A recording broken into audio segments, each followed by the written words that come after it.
Solitude is the fate of all exceptional spirits, not as punishment, but as their natural condition of existence. Schopenhauer. When Schopenhauer said this, he wasn't romanticizing solitude. He was describing a brutal psychological reality. There are people whose brains simply don't trigger any alarm when someone important is distant. Today we'll talk about the dark psychology of people who don't miss anyone. Psychology calls this emotional impermeability. It's not psychopathy or coldness. It's a mental structure where the neural circuit of longing doesn't fire. You can disappear for months, and when you return, they greet you as if they saw you yesterday. While most people have a hypersensitive emotional tracking system that generates anxiety with distance, in these people this system doesn't exist, or was deactivated so long ago it became default. And this creates the most devastating asymmetry in human relations. Someone misses, the other doesn't. Someone suffers with distance, the other barely notices. Someone needs, the other simply exists. Today I'll show you how this mind works, where this impermeability comes from, and what happens behind this absence of need. Because when you understand the dark psychology of these people, you're not just observing behavior, you're contemplating one of the most invisible and profound structures of the human condition. But where does this structure come from? What builds a mind like this? Think of the last time someone you love traveled. Did you feel it? That dull emptiness, as if part of you went along and left a hole? That's not poetry. It's biology. Your brain has an emotional map of people who matter. When they disappear physically, the map lights up warning signals, anxiety, restlessness, the urge to seek contact. It's the attachment system working. Now imagine a mind where this map doesn't exist, not because it was destroyed, but because it was never drawn. The person leaves, the map stays neutral. No signal, no search, no pain. Absence doesn't register as loss, it registers as information. He traveled, she left, and life goes on. These people aren't cold, they just never translated presence into need. When someone is near, they connect. They laugh, talk, share. But when that person leaves, the connection doesn't transform into longing. It simply stops existing until the next meeting. It's like flipping a switch effortlessly, without drama. This creates a silence that frightens others, because most people need to show they missed someone, need to say it, need to prove it, need to validate the other's importance through suffering from absence. It's emotional currency. I suffered without you, therefore you're important. But these people don't pay that currency, and this makes others doubt if they were truly important. What happened here? A complete separation between being close and needing to be close. Their presence doesn't invade these people's internal territory. There's no symbolic dependence, no need for filling. The self is already whole, and the other is just company, not fuel. But was this completeness built or born ready? Is there a moment where the longing circuit is deliberately shut off? Or did these people simply come into the world with different wiring, where the fear of solitude was never installed? Jung spent decades studying a phenomenon he called individuation. It's the process where a person stops seeking their identity in others' reflection and starts building it from within. Almost no one completes this process. They live constantly checking if they're being seen, if they're being loved, if they're being remembered. These people's self is a mirror dependent on who's looking. But some people go through this process to the end, and when they reach the other side, something changes permanently. They no longer need anyone to think of them to know they exist. External validation stops being oxygen. What others feel or don't feel about them becomes irrelevant to building their day, their peace, their identity. This doesn't happen overnight. Usually these people went through something that forced them to be alone long enough to realize that solitude doesn't kill. It could have been moving to a city where nobody knew them. It could have been a deep betrayal that taught them people disappear. It could have been simply a childhood where nobody was emotionally available, and they learned early that crying for someone is wasted energy. They discovered they can exist without an audience, and more, that existing without an audience is more peaceful. No performance, no demands, no constant pressure to maintain bonds just because their absence should hurt. They realized most human connections are made of obligation disguised as affection. Missing someone became synonymous with loving, but it's really just fear of being alone. When you complete individuation, you no longer fear your own company, and when you don't fear it, you don't need to fill the void with anyone's presence. The other's absence stops being a problem that needs solving. It becomes just a state, like silence, like night, something that simply is. But this absolute autonomy has a price, and it's a price nobody mentions when talking about emotional freedom. There's a type of solitude that doesn't hurt.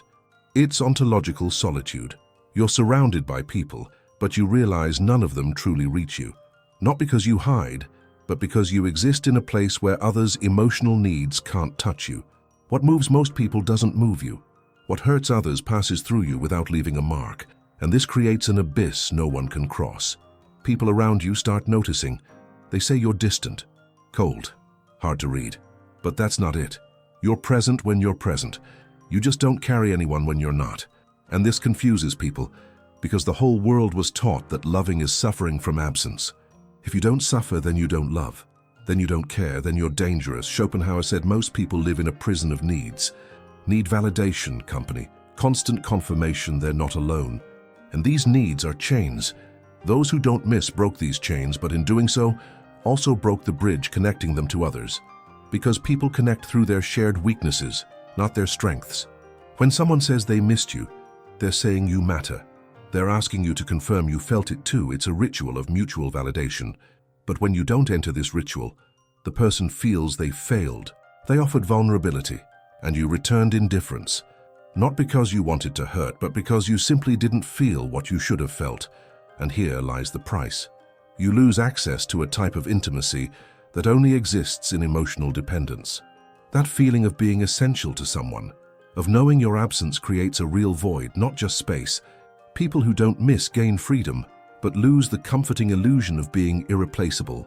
And that illusion is what makes most people get up in the morning. But this impermeability hides something nobody notices, something more strategic than it seems. Machiavelli understood something most prefer to ignore. Every human relationship is a power exchange. You invest time, attention, emotional energy, and expect return. When someone says they missed you, they're collecting that debt. They're saying they deposited emotional investment in you and now want confirmation it wasn't wasted. It's an invisible economy, but brutal. People who don't miss left this economy, not because they're cruel, but because they realized participating costs more than it's worth. Every time you miss someone, you surrender power. You give that person the ability to affect you through simple absence. You become hostage to their presence. And when they return, you celebrate as if you were saved from something. But they didn't save you. They just stopped depriving you. These people understood that emotional need is the most efficient form of social control. Whoever needs, obeys. Whoever misses, adapts. Whoever suffers from distance makes concessions to maintain proximity. And they simply refused this contract, not consciously as a calculated strategy, but structurally. Their minds don't sign agreements where the other's absence becomes bargaining currency. This generates a silent advantage. When you don't need anyone, nobody can manipulate you through the threat of leaving. You become unreadable. People try to measure you by how much you show you miss them. And you show nothing. Not because you're hiding, but because there's nothing to hide. Their absence simply doesn't alter your internal state. Machiavelli would say these people are the only truly free ones, because freedom isn't being able to do what you want. It's not needing anything another can take away. And someone's presence is exactly that, something that can be taken at any moment.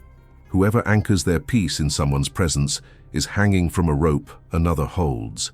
Whoever doesn't need that presence stands on their own ground. But there's a crack in this armor, a rare moment where even these people feel something like longing, and that's when the truth about them finally appears.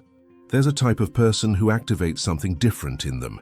It's not about beauty, charm, or intensity. It's about frequency. Someone who doesn't try to invade. Someone who doesn't demand presence.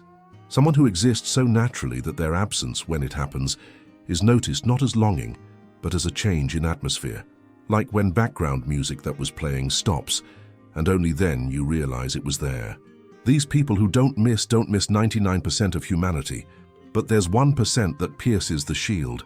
And when this happens, they don't know how to handle it, because they spent so long not needing anyone that when need appears, it comes disproportionate. It's not longing, it's almost panic. The feeling that something essential disappeared and you don't know how to get it back. Jung would call this meeting the shadow, the part of you that was denied so long that when it appears, It appears distorted. They denied emotional need for years, maybe decades, and when they finally feel something like dependence, the system doesn't know how to process it, because the longing circuit wasn't trained. It's atrophied, so when it fires wrong. But even in these rare moments, impermeability returns quickly. They feel, register, and then shut down. It's as if the mind has an emergency mechanism that says, "This is dangerous, return to neutral," and they return. The person who activated that may never know they had this effect, because these people don't show it. Don't call, don't text, don't ask where you are.